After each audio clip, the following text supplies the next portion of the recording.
একসময় তিনি ছিলেন হাজারো মানুষের চোখে স্বপ্নের শিল্পী। লোকগানের মঞ্চ কাঁপিয়ে নিজের জায়গা করে নিয়েছিলেন মানুষের হৃদয়ে। তারপর সেই গানের মানুষটাই হয়ে উঠলেন দেশের সংসদ সদস্য। কিন্তু আজকে এ বহুল পরিচিত সঙ্গীত শিল্পী মমতাজ বেগম রয়েছেন গোয়েন্দা পুলিশের হেফাজতে। গত 12 মে 2025 রাত 11টার দিকে ধানমন্ডির স্টার কাবাবের পেছনের একটি বাসা থেকে গ্রেপ্তার করা হয় সাবেক সংসদ সদস্য মমতাজ বেগমকে।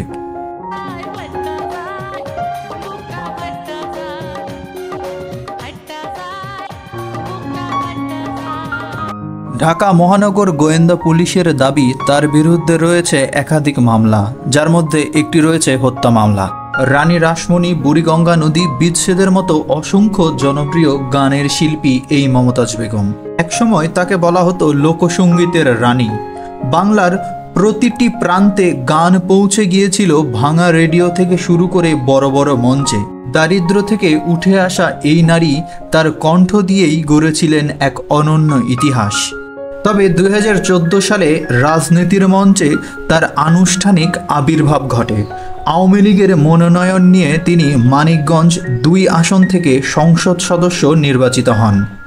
টানা কয়েক দফা তিনি সংসদ সদস্য ছিলেন। কখনো সংস্কৃতি, কখনো উন্নয়ন ইস্যুতে মুখর ছিলেন প্রতি মুহূর্তে তিনি।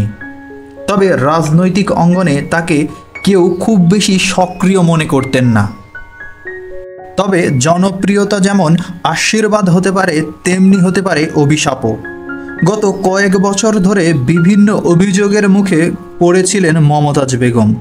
ভূমি দখল থেকে শুরু করে অবৈধ লেনদেন, স্থানীয় বিরোধ, এসব বিষয় নিয়ে তার নাম একাধিকবার উচ্চারিত হয়েছিল। তবে এবার সরাসরি তাকে গ্রেপ্তার করেছে গোয়েন্দা পুলিশ, যা সঙ্গীত অঙ্গন থেকে শুরু করে রাজনৈতিক এবং বিভিন্ন পর্যায়ে তাকে নিয়ে কথা হচ্ছে জনমানবের মুখে।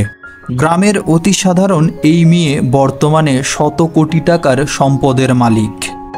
বিদেশে শো, রাজনৈতিক কন্ট্রাক্ট, এনজিও ফান্ড সব মিলিয়ে তিনি হয়ে উঠেছিলেন অভিজাত ক্লাসের একজন নারী। কিন্তু এই চকচকে লাইফস্টাইলের পেছনে অন্ধকার কতখানি, এবার সেটি প্রকাশ করবে ডিবি পুলিশ।